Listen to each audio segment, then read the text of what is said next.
Okay, so the votes are in. They have been counted. They have been verified. And I can tell you that the winner, by a very, very small margin, is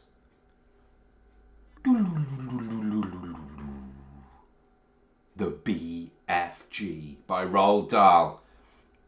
So sit back, relax, and I will read you the first couple of chapters of the BFG. Here we go. The BFG by Roald Dahl. These are the characters in this book. The humans, we've got the Queen of England, Mary, the Queen's maid, Mr. Tibbs, the palace butler, the head of the army, and the head of the Air Force.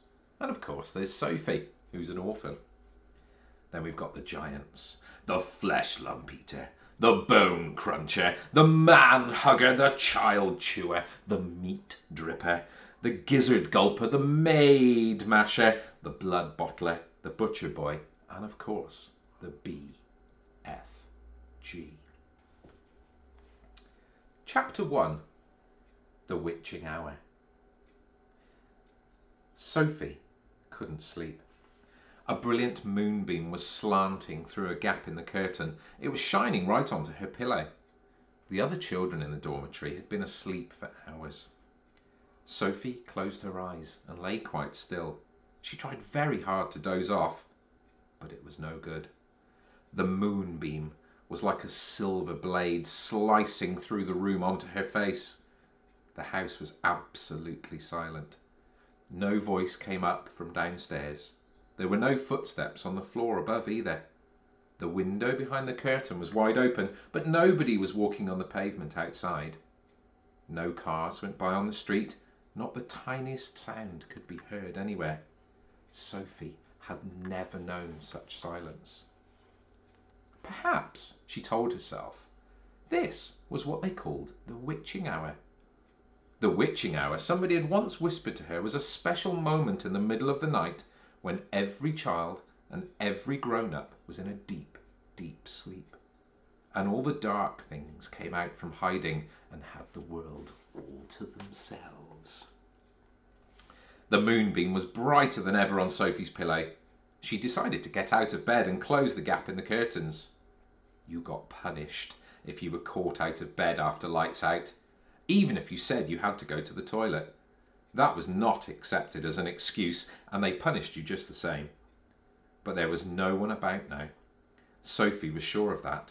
She reached out for her glasses that lay on the chair beside her bed. They had steel rims and very thick lenses, and she could hardly see a thing without them. She put them on and slipped out of bed and tiptoed over to the window. When she reached the curtains, Sophie hesitated. She longed to duck underneath them and lean out of the window to see what the world looked like now that the witching hour was at hand. She listened again. Everywhere it was deathly still. The longing to look out became so strong she couldn't resist.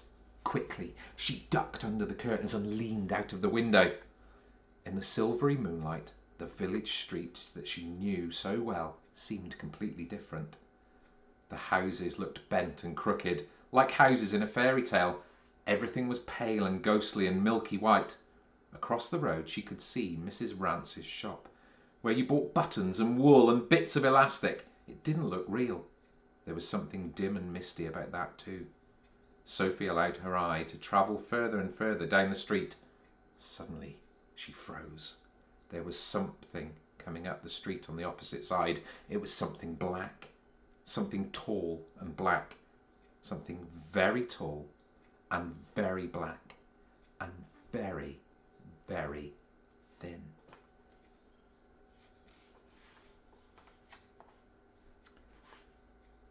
Chapter 2. Who? It wasn't a human. It couldn't be. It was 4 times as tall as the tallest human. It was so tall, its head was higher than the upstairs windows of the houses. Sophie opened her mouth to scream, but no sound came out. Her throat, like her whole body, was frozen with fright. This was the witching hour, all right. The tall black figure was coming her way. It was keeping very close to the houses across the street, hiding in the shadowy places where there was no moonlight. On and on it came, nearer and nearer. But it was moving in spurts. It would stop, then it would move on, then it would stop again. But what on earth was it doing? Aha! Sophie could see now what it was up to. It was stopping in front of each house. It would stop and peer into the upstairs window of each house in the street. It actually had to bend down to peer into the upstairs windows. That's how tall it was. It would stop and peer in. Then it would slide onto the next house and stop again and peer in, and so on, all along the street. It was much closer now, and Sophie could see it more clearly. Looking at it carefully, she decided it had to be some kind of person. Obviously it wasn't a human person, but it was definitely a person. Sophie stared hard across the misty moonlight. The giant, if that's what it was wearing a long black cloak. In one hand he was holding what looked like a very long, very thin trumpet. In the other hand he held a large suitcase. The giant had stopped now right in front of Mr. and Mrs. Gucci's house. The Guccis had a greengrocer's shop in the middle of the high street, and the family lived above the shop. The two Gucci children slept in the upstairs front room. Sophie knew that. The giant was peering through the window into the room where Michael and Jane Gucci were sleeping. From across the street, Sophie watched and held her breath. She saw the giant step back a pace and put the suitcase down on the pavement. He bent over and opened the suitcase. He took something out of it. It looked like a glass jar. One of those square ones with a screw top. He unscrewed the top of the jar and poured what was in it into the end of the long trumpet thing. Sophie watched, trembling. She saw the giant straighten up again, and she saw him poke the trumpet in through the open upstairs window of the room where the Gucci children were sleeping. She saw the giant take a deep breath and he blew through the trumpet. No noise came out, but it was obvious to Sophie that whatever had been in the jar had now been blown through the trumpet into the Gucci children's bedroom. What could it be? As the giant withdrew the trumpet from the window and bent down to pick up the suitcase, he happened to turn his head and glance across the street. In the moonlight, Sophie caught a glimpse of an enormous, pale, wrinkly face with the most enormous ears. The nose was as sharp as a knife, and above the nose there were two bright flashing eyes, and the eyes were staring straight at Sophie. There was a fierce and devilish look about them. Sophie gave a yelp and pulled back from the window. She flew across the dormitory and jumped into her bed and hid under the blanket. And there she crouched, still as a mouse, and tingling all over. Chapter 3, The Snatch. Under the blanket, Sophie waited. After a minute or so, she lifted a corner of the blanket and peeped out. For the second time that night, her blood froze to ice, and she wanted to scream, but no sound came out. There at the window, with the curtains pushed aside, was the enormous, long, pale, wrinkly face of the giant person staring in. The flashing black eyes were fixed on Sophie's bed. The next moment, a huge hand with pale fingers came snaking in through the window. This was followed by an arm as thick as a tree trunk, and the arm, the hand, and the fingers were reaching out across the room towards Sophie's bed.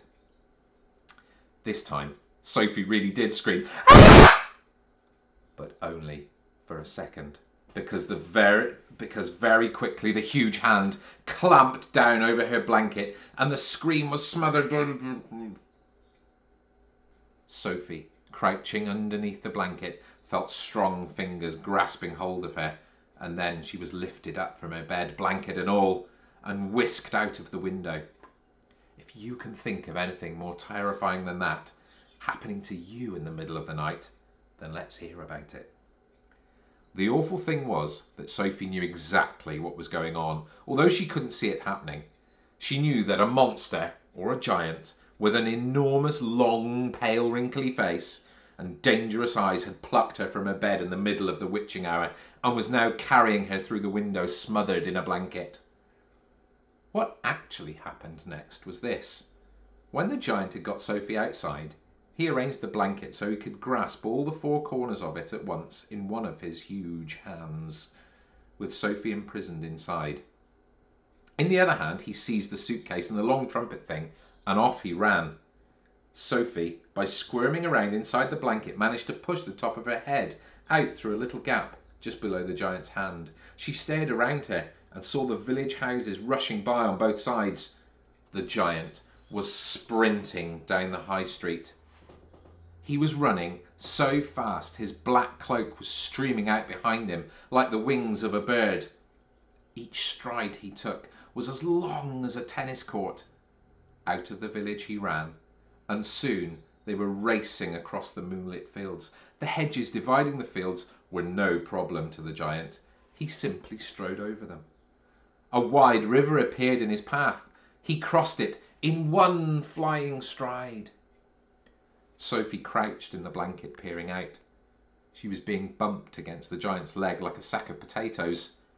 Over the fields and hedges and rivers they went, and after a while a frightening thought came into Sophie's head.